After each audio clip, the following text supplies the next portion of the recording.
Today's financial advice is sponsored by Endeavor Private Wealth.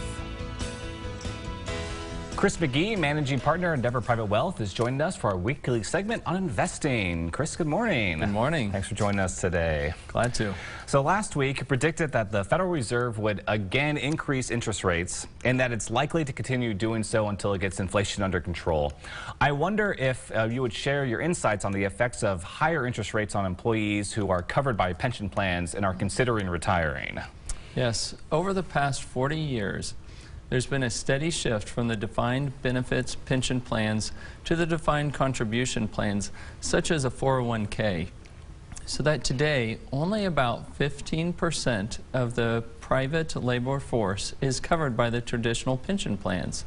And most of these are sponsored by large employers.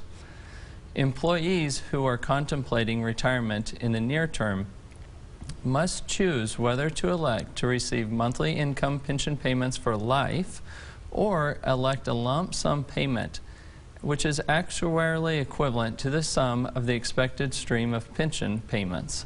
Okay, so monthly income versus, I imagine, a pretty big lump sum payment. How should people decide which to choose? There are a lot of factors to consider. So first, there's risk.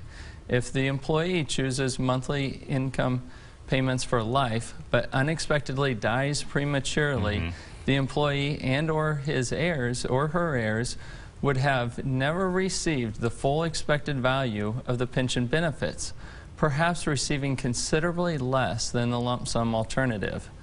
On the other hand, if the employee chooses the lump sum, it will be his or her responsibility to manage the money, and that draws into consideration their ability to prudently do so to minimize the risk of depleting the assets during their lifetime. Taking a lump sum payment also brings into play the dangers of experiencing severely poor market conditions soon after they retire, which could substantially shrink their investable assets. I know a lot depends on how long someone expects to live and how they will manage to spend the lump sum payment. A lot of unknowns there. What else should people consider? They should also consider the benefits of each approach provides. The monthly pension payment offers a benefit that they will never outlive their monthly distribution. And if they're married, they have the option of extending that benefit for the lifetime of their spouse. And although it will reduce their monthly payments, receiving monthly pension payments has also shown to instill higher levels of financial discipline, such that there's no temptation to dip into that large pot of money, that lump sum. On the other hand, choosing the lump sum option will give retirees more flexibility as to how much to spend and how much to give away, and how much to invest to create the income stream. Invest for growth or both. And what else should people consider? We're going back to your initial question. Rising interest rates will cause the lump sum payment to fall because they are calculated on the future benefit costs today.